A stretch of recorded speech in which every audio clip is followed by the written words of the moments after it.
IKN sudah dibangun dan nanti pada tanggal 17 Agustus 2024 akan ada upacara 17 Agustusan di Istana Negara di IKN, di mana sejak saat itu IKN resmi menyandang nama Ibu Kota Negara Republik Indonesia yang baru, Nusantara. Tadinya kita tahu nama Nusantara adalah nama wilayah kepulauan yang merupakan muasal Indonesia awalnya. Namun wilayah Nusantara lebih besar dari wilayah Indonesia, karena wilayah Nusantara adalah wilayah Kerajaan Majapahit yang wilayahnya saat ini sudah jadi 6 negara. Sebagian Thailand Selatan, seluruh Malaysia, seluruh Singapura, seluruh Brunei, bagian selatan Filipina, sampai ujung Papua, dan Indonesia tentunya. Karena sudah mulai dibangun, maka kita sebagai anak bangsa sebaiknya membantu ikut proaktif membangun IKN. Setuju atau Anda tidak setuju? Bagaimana kalau kita sebelum memutuskan kita melihat fakta lapangan apa yang terjadi dengan IKN? Apa masalah IKN dan bagaimana peluang di IKN? Kita mengawali mengapa SoftBank mundur sebagai investor di IKN.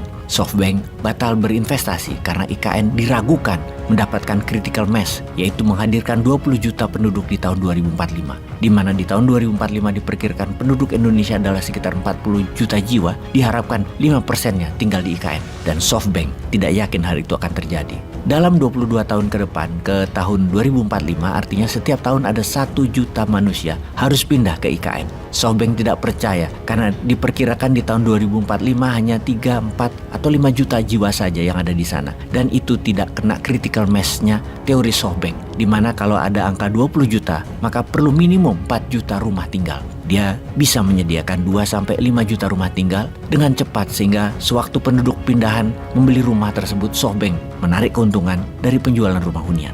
Kalau hanya 4 jutaan penduduk, hanya 1 juta rumah yang dibutuhkan. Akan sulit modal balik menurut SoftBank untuk bisnis-bisnis SoftBank yang lainnya ditargetkan di pasar penduduk IKN tersebut. Kita detailkan mengenai 5 juta populasi IKN di tahun 2045. Memindahkan 5 juta manusia dalam 23 tahun ke IKN, sehari sekitar 625 orang yang harus pindah. Mulai saat ini tentunya. Kalau pakai pesawat terbang semua, harus ada 4 rute pesawat terbang rutin setiap hari, minimum mendarat di Sepinggan Balikpapan, yang kemudian dibawa oleh transportasi darat ke Penajam yang memakan waktu 2 jam. Belum ada kereta bandara dari Sepinggan ke Penajam soalnya. Saat ini lagi dikebut untuk membangun rumah tinggal sebanyak 10.000 unit rumah untuk 50 ribuan orang tinggal. Untuk menyediakan 1 juta rumah dalam 22 tahun, setahun minimum membangun 50.000 unit rumah.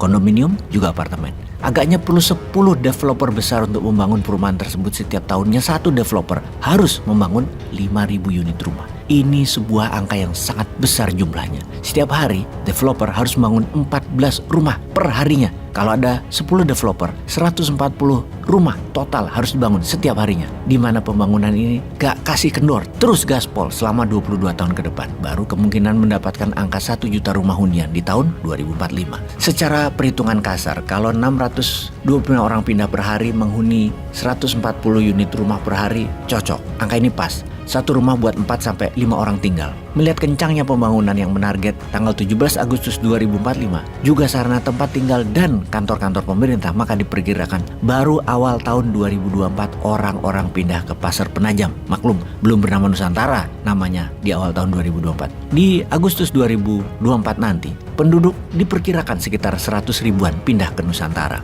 Sekarang kita melihat apakah benar bisa 5 juta orang pindah ke Nusantara. Apakah investor yang akan membangun perumahan di Nusantara benar bisa cepat membangun? Kita tahu batu aja impor dari Sulawesi, begitu juga pasir dan segala macam barang bangunan terutama semen, besi, dan lain sebagainya. Sebagian besar impor dari Pulau Jawa. Kita merincikan bahwa sampai saat ini tidak ada pihak swasta yang masuk ke IKN, alias semuanya pemerintah yang mengerjakan dan membangun IKN. Mengapa pihak swasta belum membangun? Karena skema kepemilikan tanah di IKN masih belum jelas. Karena berdasar peraturan pemerintah atau PP nomor 12 tahun 2023, status tanah ada 2, tanah negara dan tanah dalam penguasaan atau APD. Seperti status surat tanah yang berbentuk HPL yang akan menerbitkan hak atas tanah atau HAT, HGU, serta HGB, yang oleh pemerintah diberikan hak pengelolaan lahan HPL tersebut ke otorita IKN. Yang ternyata otorita IKN belum siap hingga saat ini akan status tanah dan mekanisme pembelian serta kepemilikan atas tanah. Karena itu investor enggan masuk ke IKN hingga saat ini. Fakta data saat ini pembangunan IKN 100% dari APBN, di mana kawasan yang dibangun adalah KIPP, kawasan inti pusat pemerintahan seperti Istana Negara,